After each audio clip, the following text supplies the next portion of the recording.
네, 끝내지는 인터뷰 시작합니다. AI 정말 말도 많고 뉴스도 많은데 도대체 어디에서 승부를 걸어야 우리는 AI의 선도국가가 될 수 있는 것일까? 과연 소버린 AI일까? 멀티모달 AI일까? 에이전틱 AI일까? 아니면 피지컬 AI일까? 도대체 어디다가 우리가 승부를 걸어야만 하는 것일까? 그런데 이때 우리가 AI에는 의료에서 우리가 한번 답을 찾아보자 이런 말씀을 하고 계시는 윤규백 이화여자대학교 인공지능학과 인공지능 소프트웨어 학부 교수님 모셨습니다. 안녕하세요. 네, 안녕하십니까. 네, 반갑습니다. 안녕하세요. 네. 반갑습니다. 교수님 먼저 그 시청자분에서 윤규백 교수님이 어떤 교수님이신지, 어떤 연구를 하는지, 어떤 프로젝트를 하고 계신지 좀 간략히 좀 소개를 부탁드립니다. 네, 반갑습니다.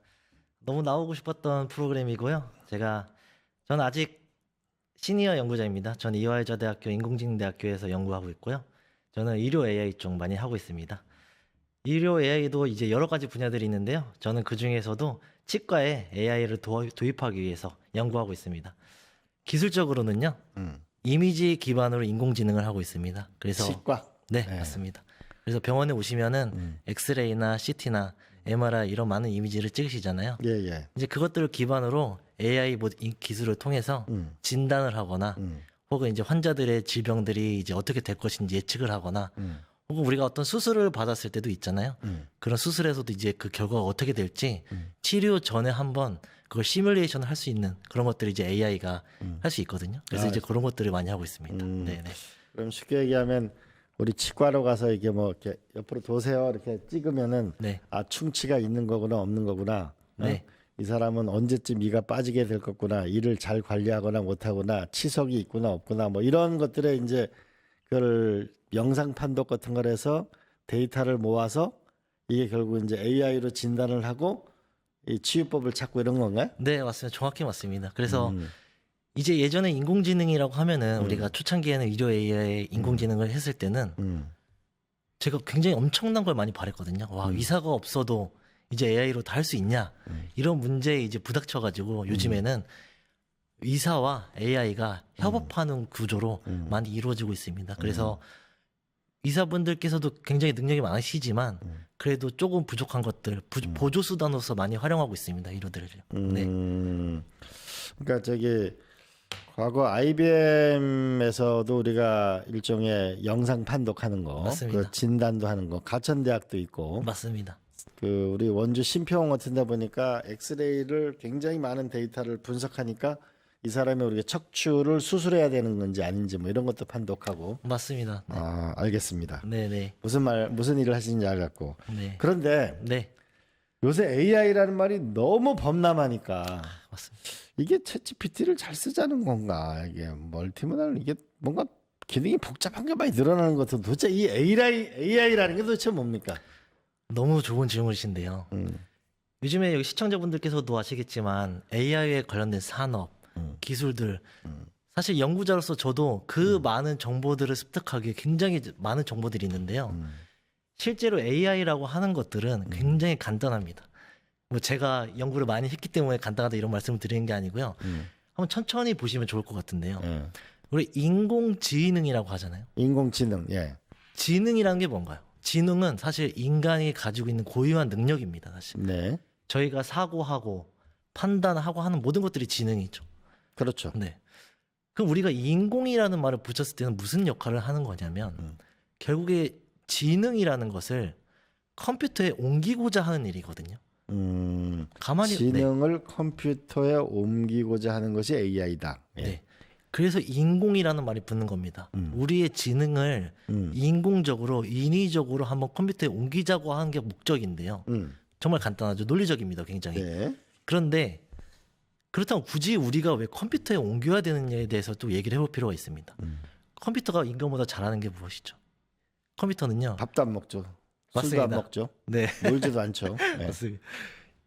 계산이 굉장히 빠르죠, 사실. 맞죠. 저희가 계산기가 나왔을 때 더 이상 인간이 직접 주산이나 머릿속으로 생각하지 않고 계산기를 사용했던 것처럼 컴퓨터는 그보다 더 복잡한 계산을 굉장히 빨리 합니다. 컴퓨팅 파워가 있으면 더 하겠죠. 맞습니다. 그보다 인간보다 훨씬 잘하는 일이죠. 네. 우리 사회에서 이제 그걸 인정하는 게 전혀 어려운 일은 아닙니다. 두 번째 컴퓨터 장점은요. 굉장히 많은 양의 데이터를 저장할 수 있다는 것이죠. 그렇죠. 네, 인간은 까먹을 수도 있고요. 잊을 수도 있지만요. 컴퓨터는 저장하는 순간 거기에 무한히 영원히 되게 되는 겁니다. 전화번호 100개 외워라 이렇게 하면 못 외우죠. 맞습니다. 네. 그런 컴퓨터에 좋은 능력이 있는데 음. 이 컴퓨터가 못하는 게 뭐냐면 인간처럼 판단하고 다양한 환경에서 판단하고 사고하는 역할은 인공지능이 나오기 전까지는 전혀 못했습니다. 그러니 과학자들이 도전해보고 싶은 거죠. 인간이 생각하는 이 방식을 컴퓨터에 옮겨보자. 그게 바로 인공지능의 유일한 목적입니다. 그렇다면 우리가 지금 알고 있는 여러 가지 기술, 피지컬 AI, 아까 말씀하셨던 소버린 AI, 많은 AI들이 그럼 도대체 뭘 하는 것인가? 목적은 정해져 있습니다. 말씀드렸던 것처럼 인간의 지능을 옮기는 것.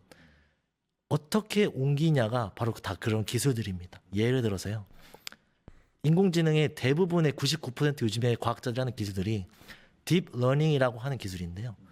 그것조차도 인간이 어떻게 판단하는지에 대해서 끊임없이 연구해와서 나오는 결과물입니다. 네. 그래서 여러분들께서 뉴스를 보시건 언론에서 모든 기사를 보시건 AI라는 거 어려운 게 아니다. 결국에는 인간이 생각하는 방식을 컴퓨터에 옮기는 거다. 더 재밌는 거는요. 그 기술을 수학과 코딩으로 접근한다면 어려움이 분명히 생깁니다. 왜냐하면 수학과 코딩은요. 수단이거든요, 사실. 우리가 그 수단을 이해 못해서 사실 그 본질을 잃어서는 안 되거든요. 말씀드렸던 것처럼 인간이 사고하는 방식을 제가 컴퓨터에 전달한다고 말씀드렸잖아요. 예. 그럼 누가 가장 이 기술을 잘 이해할 수 있나요?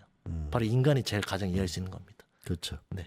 그렇기 때문에 인공지능이라는 건 전혀 어려운 것이 아닙니다. 인간이 즉 내가 생각하는 방식을 컴퓨터에 옮기고자 하는 것이기 때문에 이 기술은 결국 내 머릿속에서 사고하는 과정을 그대로 담아놓은 겁니다. 그렇기 때문에 가장 쉬운 거죠, 사실 인간에게. 네. 이제 그대로 담는 거를 이제 나중에 이게 쉽게 하기 위해서 칩을 갖다 박는 거 아니? 그런 것도 이제 하려고 하는 겁니다. 예를 들어서 지금 말씀드린 것처럼 사람의 지능을 컴퓨터로 옮기고자 하는 것인데요. 결국에는 이 옮기는 방법, 아까 말씀드렸던 그 옮기는 방법 자체가 인공지능 기술이라고 말씀드렸는데요. 그 기술을 너무나 명확하게 그 복잡한 인간이 얼마나 사고하는 그 기술을 컴퓨터에 옮기는 게 사실 굉장히 어려운 문제거든요. AGI라고 하는 것들이 바로 그런 겁니다. 어떻게 완벽하게 옮길 것인가. 네. 자, 그럼 결국 AI가 또 어떤 이런 AI가 그러면 돈 벌어주냐? 뭐 이런 얘기 한단 말이에요. 네. 그러면 뭐 천문학적인 돈을 퍼붓고 있잖아요. 네, 맞습니다. 그러면 한국이 미국, 중국처럼 할 수는 없을 거고 한국이 어느 산업에 집중해야만 가장 성공할 수 있을 거라고 생각하세요? 너무 좋은 질문이십니다. 요즘에 언론에서 이제 대통령께서도 이제 우리 인공지능 위원회나 협회 같은 거 많이 만드셔가지고 굉장히 많은 얘기를 들으시고요. 실제로 며칠 전에도 우리 국가 전략을 어떻게 가져갈 것인지에 대한 세부적인 전략들이 계속 나오고 있습니다. 그 중심에는 사실 피지컬 AI가 있죠. 피지컬 AI라고 하는 것들이 뭐냐면 간단합니다, 여러분. 아까 말씀드렸던 AI라고 하는 것을 피지컬리 밖으로 나타내고자 하는 것이거든요. 우리가 즉 물리적으로 피지컬리 로봇, 자율주행 같은 것들이 되겠죠. 이 AI가 결국에는 컴퓨터 안에서만 이루어지는 것이 아니고 우리 삶 속에 나와서 한번 인간의 삶을 변화시켜 봐라 하는 것에 대해서 연구하는 학문이 피지컬 AI라는 것인데요. 피지컬 AI라는 것이 왜 우리 정부가 집중하고 있냐면 아직까지 전반적으로 로봇 산업은 커왔지만요. 그 로봇 산업에서 인간이 원하는 기술 수준까지 아직 전혀 못 미치고 있습니다. 그렇기 때문에 그 포텐셜이 굉장히 높다고 보는 겁니다. 굉장히 좋은 판단이기도 합니다. 사실 우리나라처럼 우리나라처럼 한정적인 자원을 가지고 있는 나라에서는 결국에는 한 가지로 분명히 투자할 필요는 분명히 있는데 피지컬 AI의 그 포텐셜을 우리가 다 먹어보고 싶다는 게 사실 계획이죠. 네, 피지컬 네. AI 부분에서 뭐 우리가 로봇이나 자율 특히 제조업이 강한 나라니까 맞습니다. 네.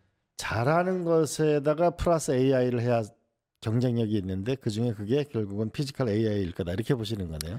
네. 그리고서 제가 저는 이제 또 다른 시각을 가지고 있는 것이 좋습니다. 피지컬 AI의 포텐셜을 보고서 그 사업에 접근하는 거 너무 좋은 방식인데요.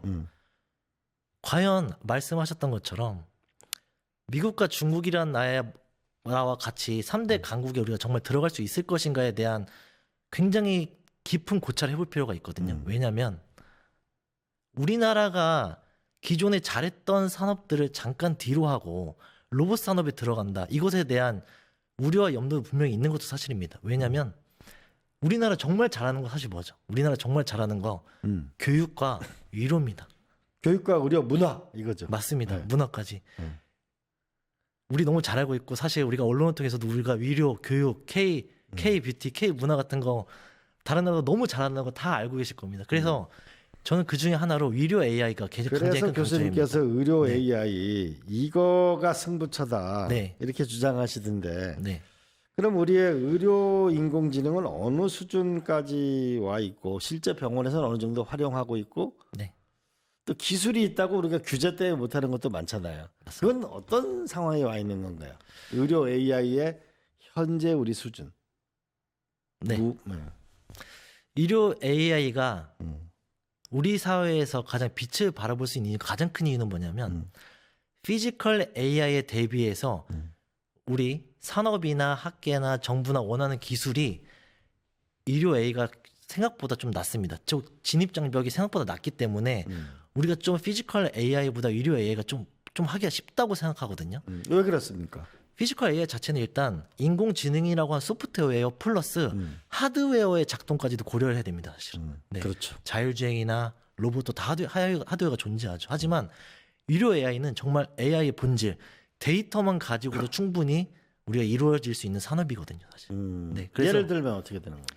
예를 들면은 어제 우리 권 원장님께서 나와서 데이터에 대해서 말씀하셨던 것처럼 의료 AI가 데이터 기반으로 할 수 있는데 의료 AI 데이터 전 세계에서 가장 잘 모은 국가 누굽니까?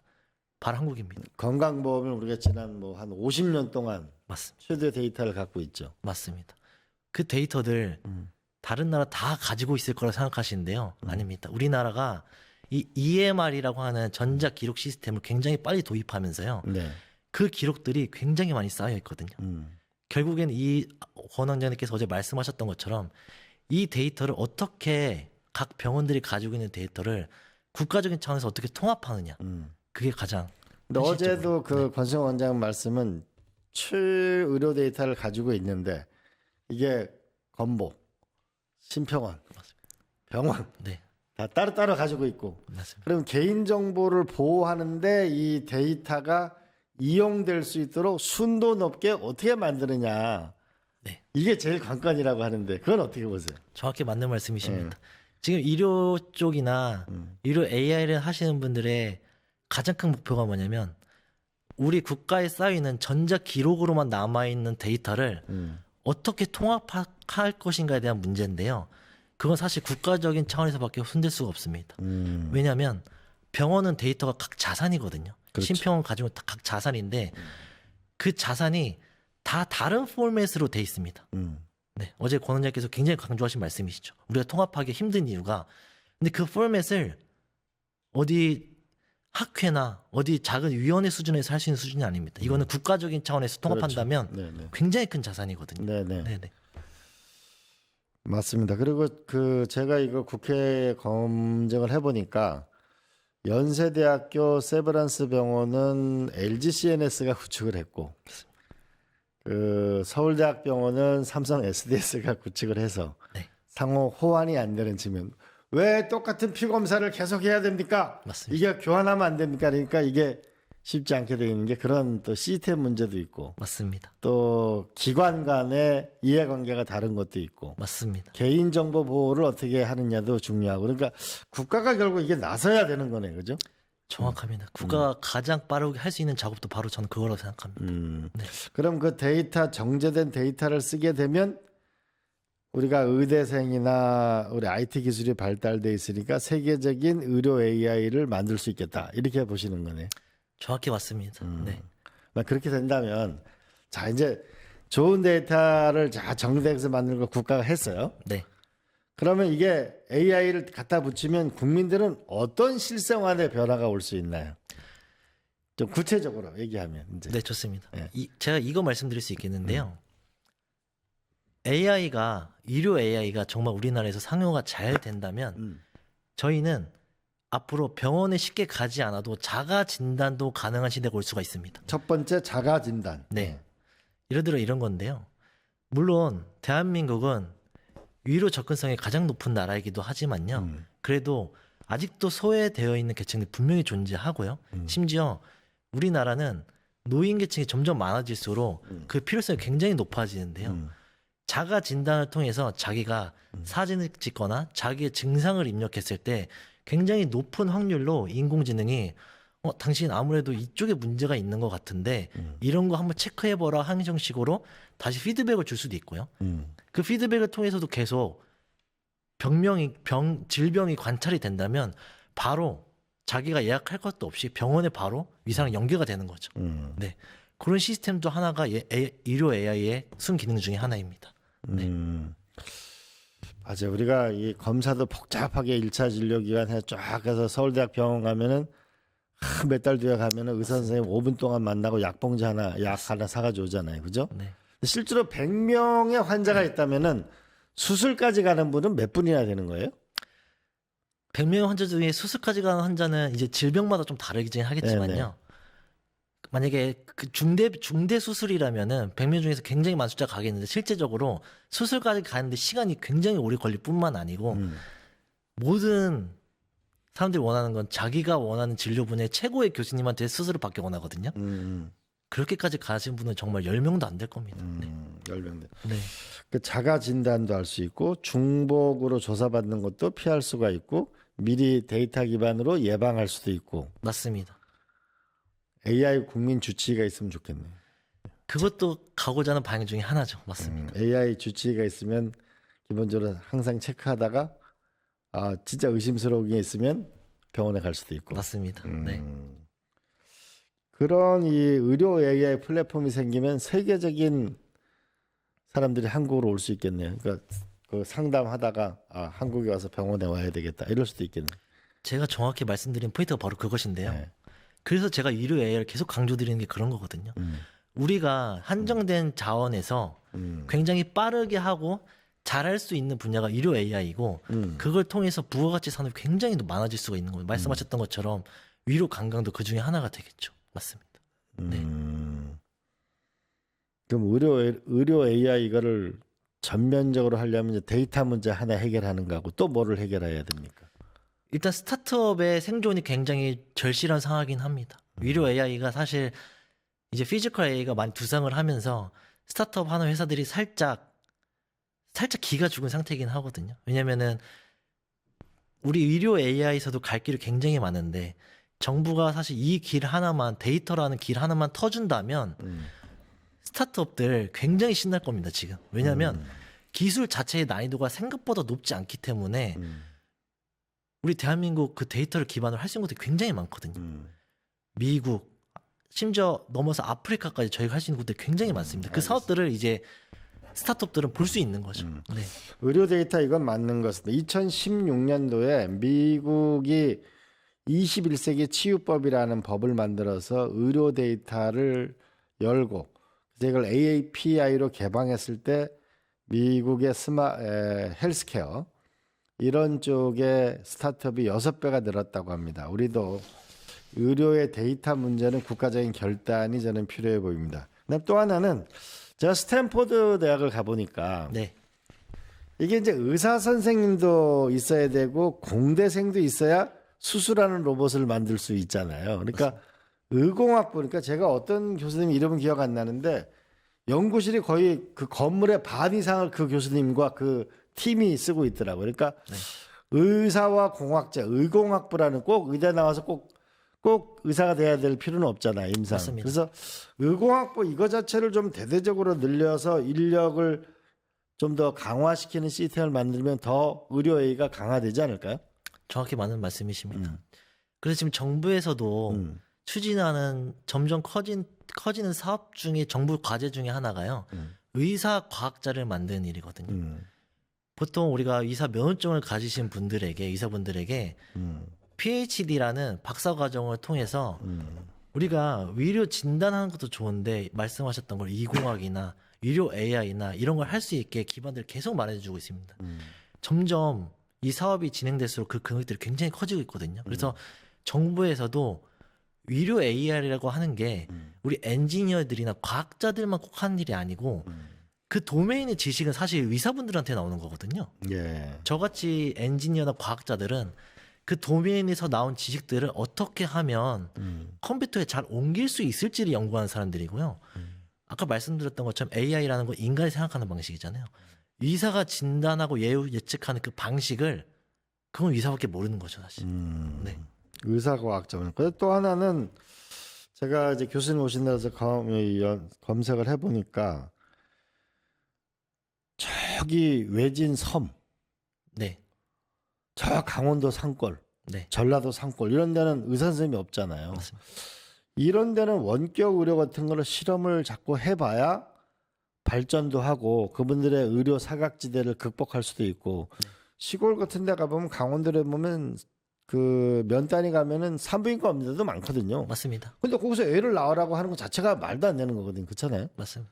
그런 면에서 좀 저기 섬이라든지 그 의료 사각지대가 어려운 부분들은 이런 원격 의료 같은 실험들을 해볼 때 의료회가 더 발달할 수 있는 거 아닐까요? 정확히 맞습니다. 예. 원격 의료에 대한 찬반 여론이 굉장히 지금 사실 강대강인데요. 네. 뭐 원격 일하러 한 것이 말씀하신 것처럼 분명히 필요한 부분이 있는 건 사실입니다. 근데 우리 대한민국 말씀드렸던 것처럼 이루 접근해서 좋긴 하지만요. 점점 특수 질병에 대한 진료과도 굉장히 사라지고 있고요. 어제 기사에서 나왔던 것처럼 산부인과 굉장히 없어지고 있거든요. 예. 정말 필수한 진료과잖아요. 의료 AI라고 하는 것이 그런 것에서 뭘 할 수 있을지를 스타트업도 너무나 잘 알고 있습니다. 이미 준비는 다 돼 있습니다. 즉 임상이나 의료에서 뭐가 필요한지는 이미 다 너무나 잘 알고 있는데 정부 규제, 데이터 그게 계속 발목을 잡고 있는 실정이긴 합니다. 네. 그리고 오늘 뉴스 보면은 엔비디아에서 그 신약을 개발했다. 네. 그러니까 지난번에도 보게 되면은 이 단백질에 대해서 여태까지 의료계에서 연구한 것보다 그 AI가 발견한 게 훨씬 더 많다는 거 아닙니까? 맞습니다. 그럼 결국은 신약이나 신물질을 AI를 쓰면 훨씬 개발이 잘 되는데 네. 이 또한 데이터일 거 아니에요. 네, 네, 그죠?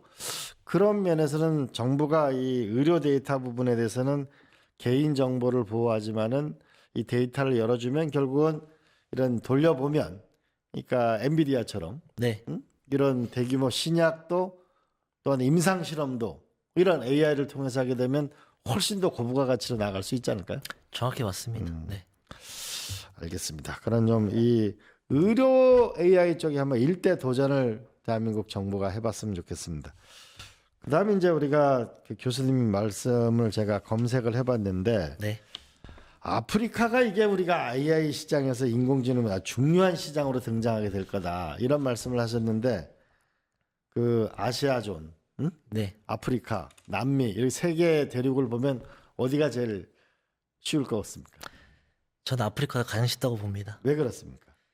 아프리카가 지금 현재 상황이 우리가 많이 발전됐다고 하지만요. 제가 이번 연도에 남아공을 다녀왔는데요. 예, 예. 아프리카에서도 이번에 G20도 남아공에서 열렸음에도 불구하고 의료와 교육 현장이요. 굉장히 처참합니다, 사실은. 아, 그렇죠. 여전히 그렇습니다. 아프리카가 타겟으로 하는 국가 중에 하나가 바로 한국입니다. 그 이유가요. 교육과 의료에 대해서 급성장을 이룬 유일한 나라가 전 세계에서 한국뿐이거든요. 그분들 굉장히 의료랑 교육에 대한 시스템, 프로토콜 같은 것들을 굉장히 가져오고 싶어 하는데요. 왜 이게 힘드냐? 기존에 아프리카 산업이 잘 안 됐던 이유는요. 아프리카 시장이 개방이 그나마 엄청 많이 되지 않았었거든요. 근데 이 AI라는 것을 통해서요. 아프리카도 진정 깨닫기 시작했습니다. 언론 개방해서 우리 더 이상 뒤처지면 안 되겠다. 우리 한국은요. 의료 시스템을 만들 때 저희도 처음에 종이로 적고만 했거든요. 그 다음에 이제 EMR이라고 하는 시스템도 전자시스템 가져오고 AI를 붙여서 스마트 병원이라는 개념도 이제 생겼습니다. 아프리카는요. 그거 한 번에 이제 갈 수 있거든요. 시행착오 없이 갈 수 있습니다. 점핑할 수 있다 이거죠? 네. 마치 우리가 그 전화기 없이 휴대폰으로 바로 가듯이. 맞습니다. 아프리카에서도 정확히 그걸 원하고 있습니다. 네. 지금 교수님께서 교육 의료 말씀하셨는데 저는 정말 전적으로 동의하는 게 결국은 교육에서 그럼 데이터는 어디 있을까? EBS에 22만 건의 유치원부터 초중고등 40년 동안 한 게 있거든요. 방송통신대학은 50년 동안 한 거. 네. 제가 이제 일관되게 주장하는 게 제발 EBS에 AI를 붙여달라. 방송통신대학에 AI를 붙이면 이 전 세계 교육의 AI 플랫폼을 만들 수 있을 거다.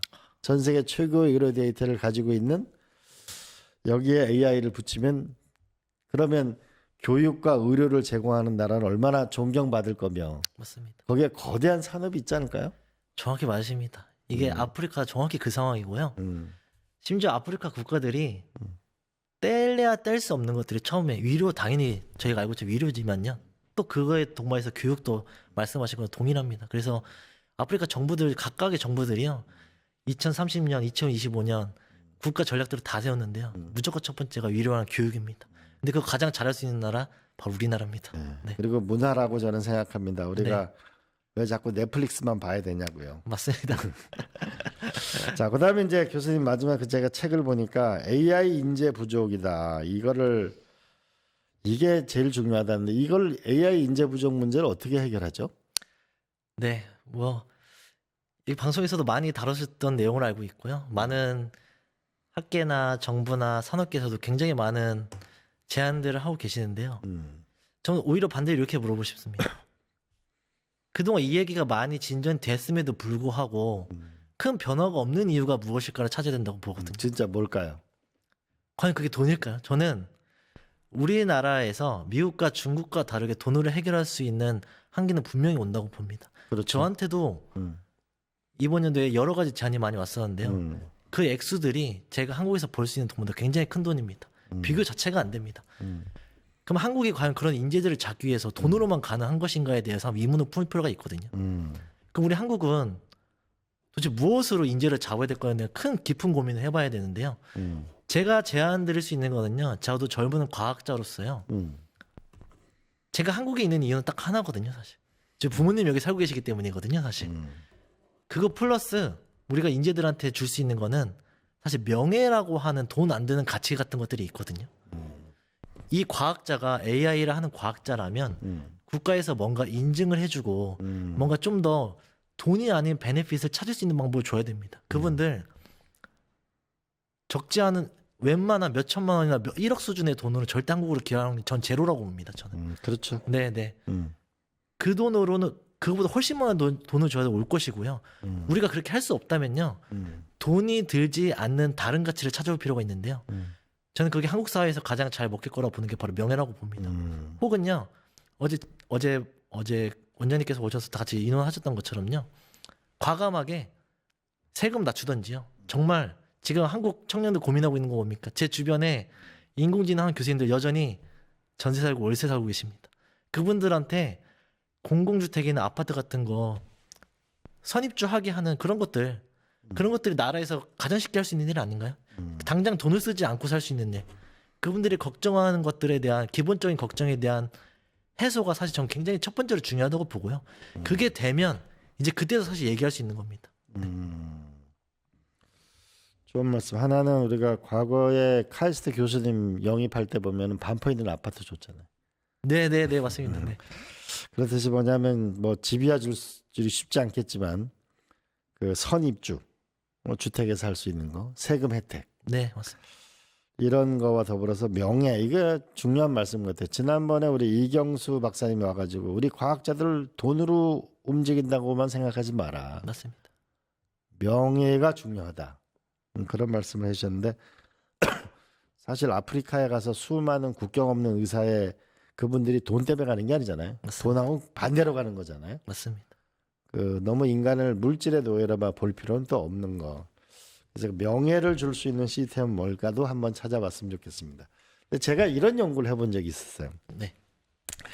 왜 북유럽에서 그 작은 나라에서 세계적인 노벨상이 나오고 세계적인 기술이 나올까라고 보니까 노벨상이라는 게 하나의 지식과 기술의 플랫폼이다.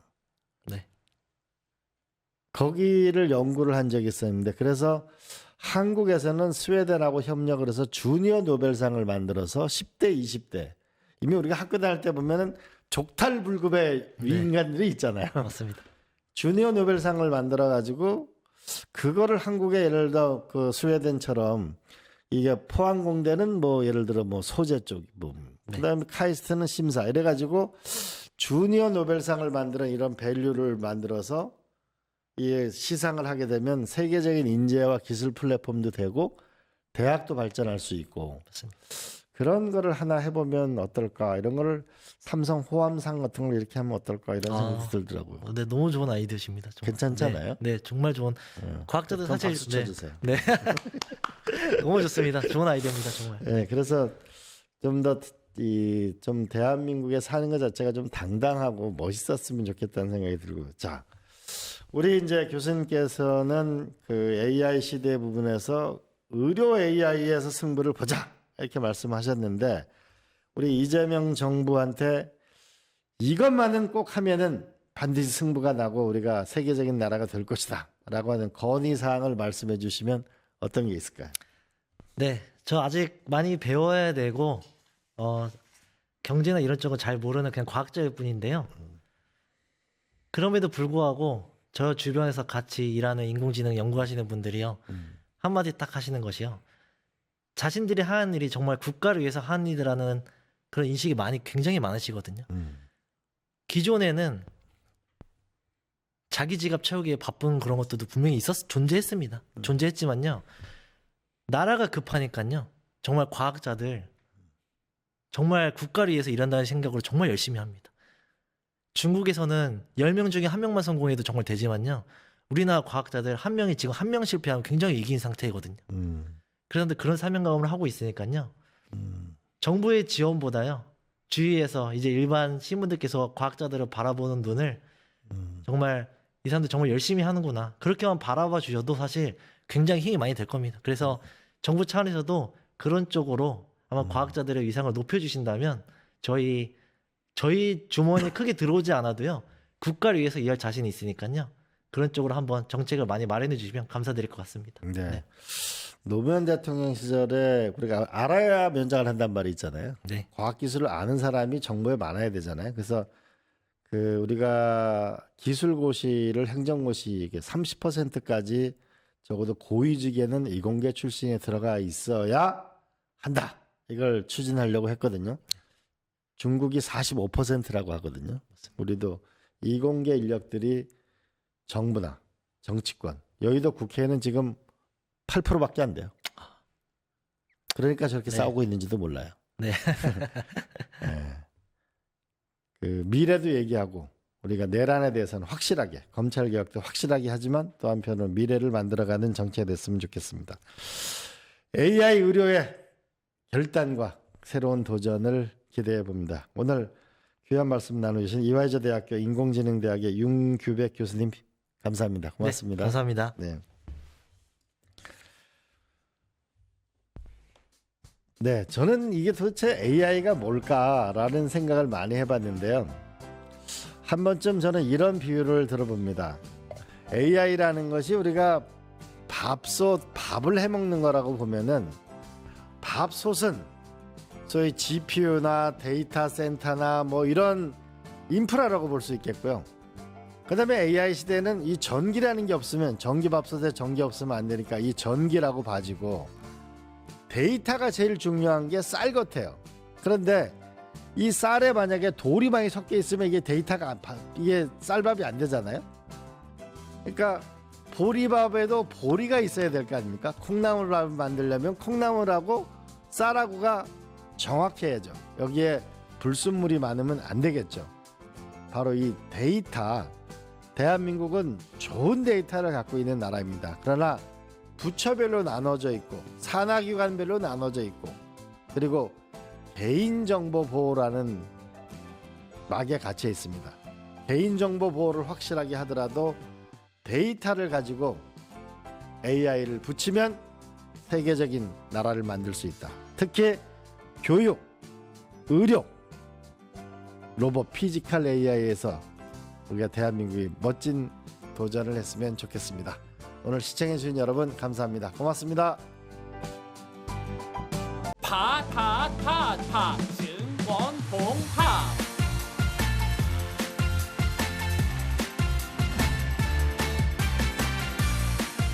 이제 저녁 8시 30분 퇴근 후 퀴즈 한판.